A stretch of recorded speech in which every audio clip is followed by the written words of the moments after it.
In this video, I'm going to show you how you can easily recover deleted Telegram account.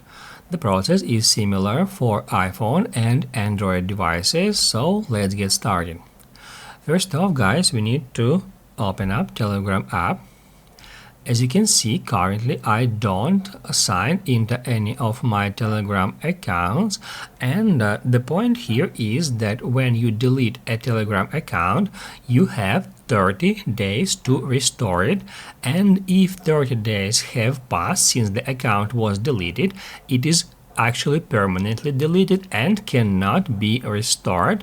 However, you can still create a new account with the same phone number.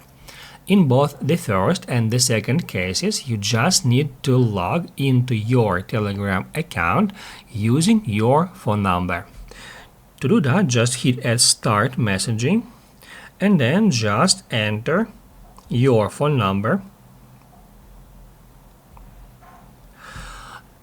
the country should be detected automatically. Here is Russian Federation in my case. However, if for some reason it detected a wrong country here, you can tap right there and select different one.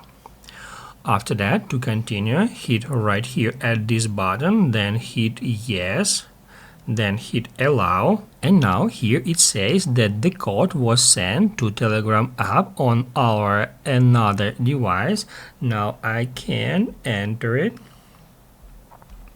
and once it is done and the code was confirmed, we'll be able to log into our Telegram account. So that's how we can easily restore it. Basically, guys, that's it. So if this video was helpful for you, don't forget to hit the like button.